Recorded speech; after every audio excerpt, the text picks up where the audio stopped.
Halo penggemar spoiler, apa kabar kalian semua? Sehat-sehat dong pastinya. Oke, film yang bakalan aku review kali ini bergenre komedi, rilis pada tahun 2013 nih Min. Bercerita tentang seorang pria yang hidupnya sangat-sangat gak jelas, memiliki hutang sana sini dan jumlahnya cukup fantastis, serta memiliki keturunan biologi sebanyak 533 orang anak. Wow, gimana ceritanya? Oke, daripada penisirin, mending langsung saja kita simak rangkumannya.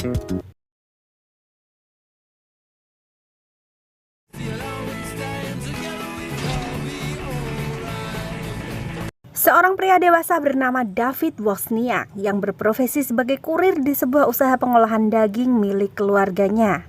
Seperti diketahui, ayah David dan juga kedua kakaknya juga bekerja di sana. Dalam keluarga itu, Davidlah yang kehidupannya paling gak jelas dan sangat semrawut. David sering membawa truk dagingnya di luar jam kerja untuk keluyuran gak karuan, serta parkir sembarang tempat yang berakibat kena peringatan berulang kali oleh polisi. Tak hanya itu, diketahui David juga memiliki hutang yang cukup fantastis, yang jika ditotal-total dengan rupiah, hutangnya mencapai 918 juta. Hutang itu dipinjamnya dari seorang rentenir untuk mengikuti bisnis bodong yaitu MLM, dan hingga kini belum juga terlunasi. David pun mencoba mendatangi berbagai macam bank guna mengajukan pinjaman untuk menutup hutangnya kepada rentenir. Namun usaha David sia-sia, manakala tidak ada satupun pihak bank yang percaya karena David tidak mempunyai jaminan yang mumpuni. Karena situasi semakin mendesak, David pun mencoba peruntungan dengan menanam ganja kecil-kecilan di rumahnya. I swear I have the jerseys on our mothers. The jerseys are with me in the truck. David pun semakin gak jelas dan kelontang-kelantung berkeliaran tengah malam, sampai akhirnya nyasar di rumah kekasihnya yang bernama Emma. Yang diketahui Emma berprofesi sebagai seorang polisi. David pun kini jarang mengunjungi Emma dikarenakan terlalu fokus mencari dana untuk menutup semua hutangnya. Malam itu juga Emma telah menginformasikan bahwa kini ia telah mengandung anaknya. David yang mendengarnya sangat-sangat terkejut dan bingung antara sedih atau bahagia karena membayangkan finansialnya yang kini sangat tidak karuan. Namun di sisi lain dia sangat bahagia karena sebentar lagi dia akan memiliki keturunan. Emma pun gak yakin dengan David dan mengatakan akan mengurus anak itu seorang diri. Setelah itu, David curhat kepada temannya yang berprofesi sebagai seorang pengacara. Dia bernama Brad. David pun membicarakan tentang kehamilan Emma dan meminta saran kepada Brad. Melihat krisis ekonomi yang melanda David, Brad pun menyarankan untuk aborsi. Brad gak bisa membayangkan kedepannya kelak jika David harus mengurus seorang anak dengan keuangan yang sangat tidak jelas. Akan tetapi kali ini David tidak setuju dengan saran dari Brad. Melihat Brad yang telah memiliki 4 orang anak yang sangat lucu-lucu, David pun membulatkan tekadnya untuk tetap mengurus bayi yang dikandung Emma. I think this is beautiful. Setibanya di rumah, David pun dikagetkan dengan seorang yang memasuki rumahnya secara diam-diam dan sedang melirik tanaman ganja di rumahnya. Ternyata dia adalah seorang pengacara yang mewakili sebuah klinik swasta. Usut punya usut. Dahulu saat David masih bersekolah, tepatnya di tahun 91 hingga tahun 94 atau kurang lebih selama 33 bulan, David kerap mendonorkan spermanya ke sebuah klinik swasta itu dengan nama samaran Starbuck. Dan tercatat sudah ada 643 kali pendonoran. Wow, luar biasa. Hal itu dilakukannya untuk mendapatkan sejumlah uang. Jika dihitung-hitung, bayaran David kala itu mencapai 24.255 dolar. Saking suburnya sperma David dari hasil pendonoran itu sudah tercatat ratusan wanita yang sukses dibuahinya. Lebih tepatnya, mereka telah melahirkan 533 orang anak, di mana 142 diantaranya telah menempuh jalur hukum untuk mengetahui siapa ayah kandung mereka yang sebenarnya. Situasi akan semakin ribet jika ratusan anak tersebut mengetahui jati diri David yang sebenarnya. David pun tak bisa membayangkan bagaimana harus menjelaskan kepada kekasihnya Emma. Akhirnya David meminta bantuan kepada teman pengacaranya yaitu Brad untuk mengurus kasusnya itu. Selanjutnya Brad pun memberi biodata ke 142 anaknya tersebut.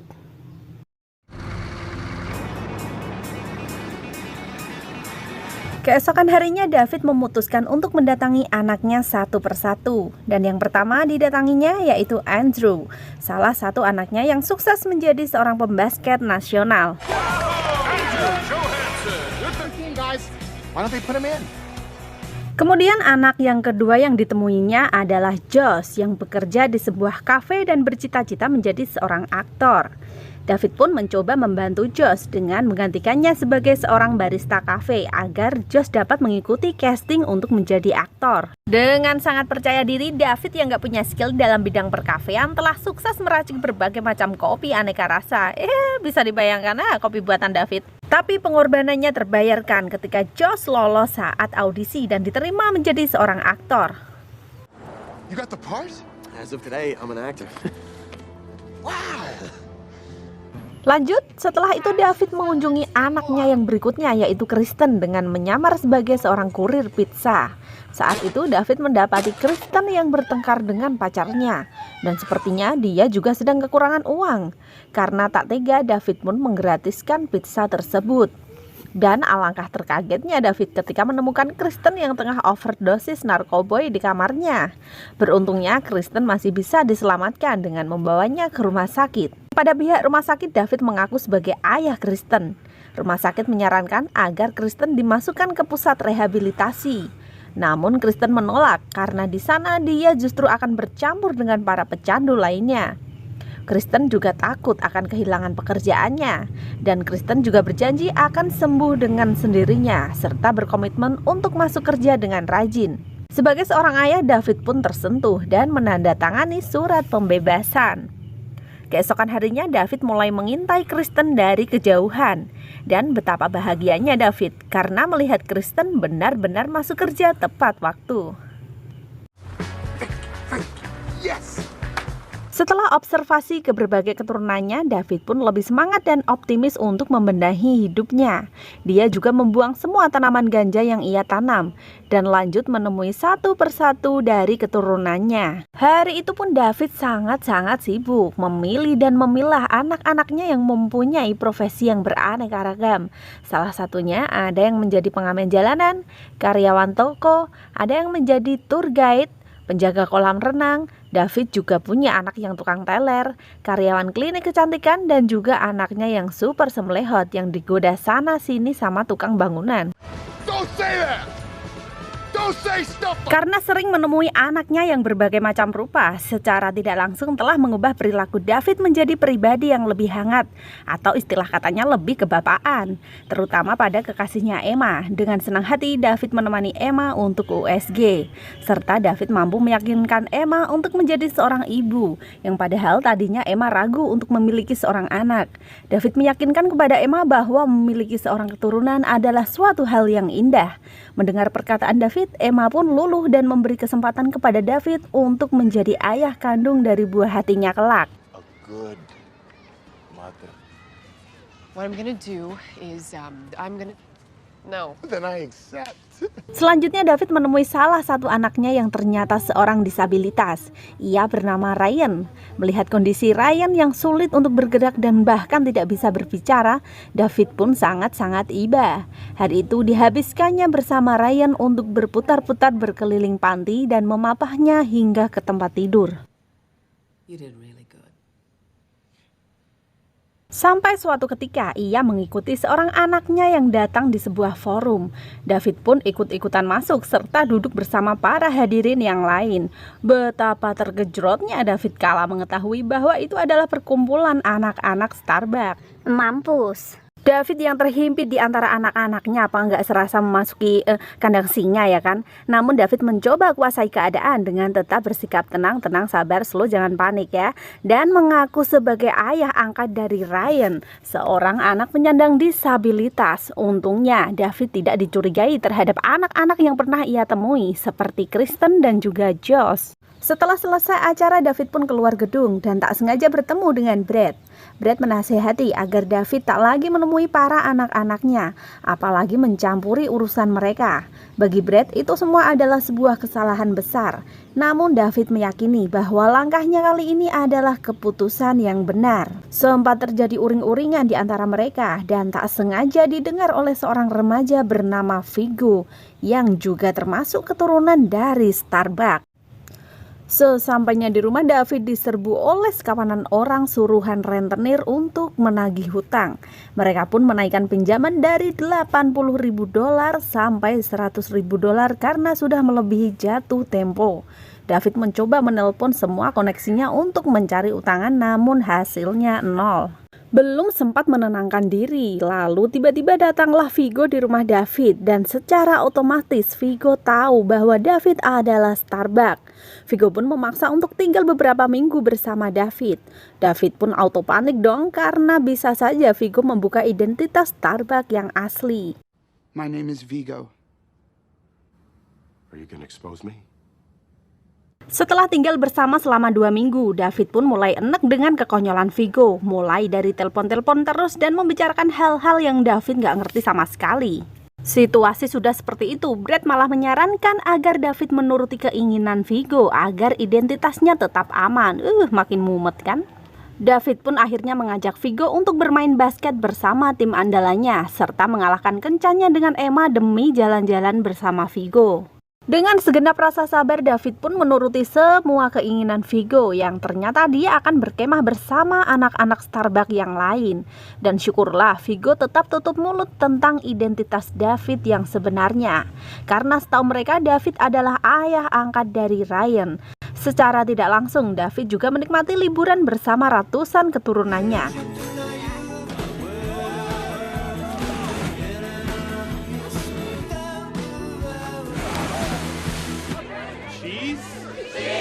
Next to the grill here. Good, next to the grill. Sesaat David pun teringat kepada Ryan dan membawanya serta bersama saudara-saudaranya yang lain agar ikut bahagia. David pun mengatakan kepada Ryan bahwa dia adalah ayah kandungnya.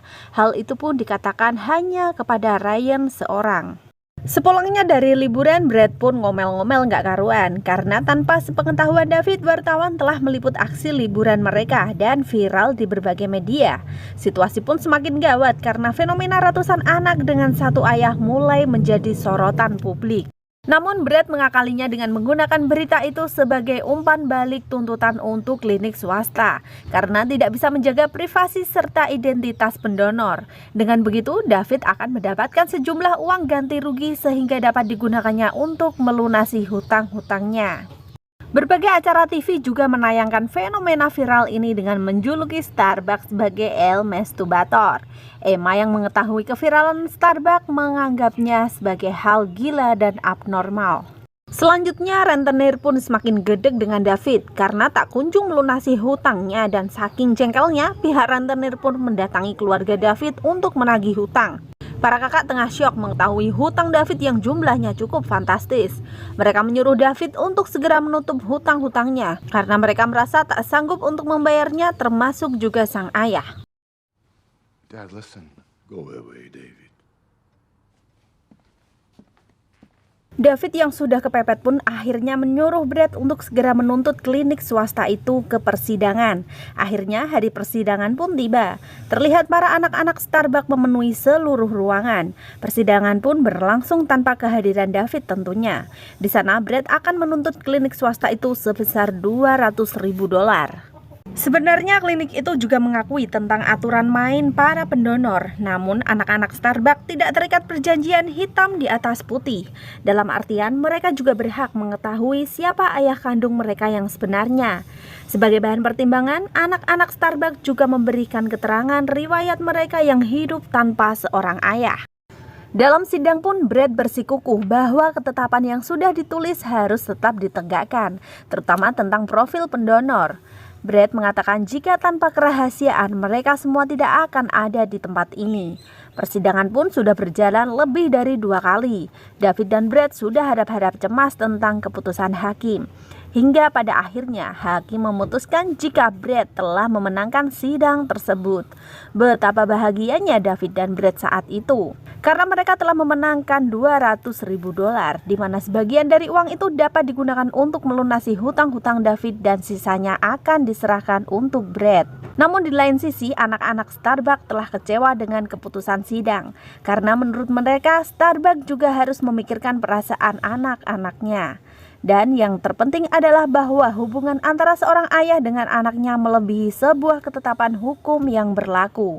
Ungkapan perasaan anak-anak Starbuck hampir meluluhkan hati David, dan sebenarnya ia ingin sekali mengekspor jati dirinya ke publik. Namun sebelum itu terjadi, David berusaha jujur ke ayahnya bahwa sebenarnya dia adalah Starbuck, dan tujuannya di balik persidangan itu semata-mata hanyalah untuk mendapatkan sejumlah uang untuk menutup hutangnya. Ayah pun tertawa geli mendengar pengakuan David jika sebenarnya Starbuck adalah anaknya sendiri. Namun ayahnya kembali mengingatkan jika kebahagiaan seorang ayah tidak bisa diukur dengan uang, melainkan melihat anak-anaknya bahagia. Secara tidak langsung, hal itulah yang dirasakan David saat melihat anak-anaknya menjalani kehidupannya dengan baik. Sang ayah pun menyuruhnya untuk membongkar profilnya sebagai seorang Starbuck. Meskipun sudah terlanjur, namun David tidak perlu merasa malu meskipun kini ia hanyalah seorang kurir.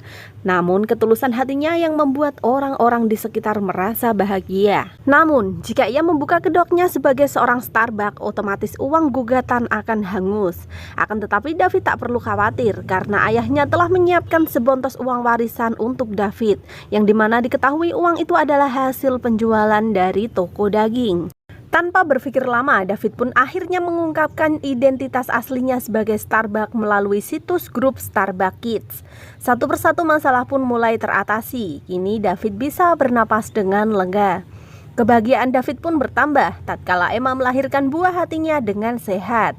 David pun senantiasa menemani Emma di rumah sakit hingga persalinan selesai. Setelah itu David pun mendapatkan kejutan dari keluarga besarnya, yaitu ayah serta para kakaknya, dan juga ratusan anak-anak Starbucks yang datang ke rumah sakit untuk memberikan selamat kepada David atas kelahiran bayinya. Para anak-anak Starbucks nggak sabar ingin melihat adiknya yang baru lahir. Namun sebelum itu David harus memberikan pengertian terlebih dahulu kepada Emma. Saat itu juga David menghampiri Emma di ruangannya. Di sana David mengutarakan niatnya untuk melamar Emma, dan Emma pun sangat bahagia. Namun seketika kebahagiaan itu pun berubah ketika David mengatakan yang sebenarnya bahwa dia adalah Starbucks. Emma pun tidak bisa membayangkan jika harus menjumpai ratusan keturunan David. Namun David memberi pengertian kepada Emma bahwa itu semua sudah terlanjur terjadi, dan Emma pun tidak perlu khawatir karena kasih sayang dan tanggung jawab David kepada Emma dan anaknya tidak akan berubah. Setelah melalui perdebatan panjang dan lebar, akhirnya Emma pun mengerti, dan anak-anak Starbuck pun sangat bahagia melihat kelahiran adiknya, dan film pun berakhir dengan bahagia. Oke, kira-kira begitulah akhir cerita dari si Mamang David yang rajin setor telur. Gak bisa dibayangkan betapa suburnya si David ini, Min, sehingga mempunyai keturunan yang begitu hebohnya. Bisa dibilang seperti iklan di TV ya. Ini loh, berapa telur? Ratusan, lebih. Oke, segitu dulu perjumpaan kita hari ini. Semoga review ini menghibur. Sampai jumpa di cerita menarik berikutnya. Tetap stay di Dapur Cantik Film. Bye-bye.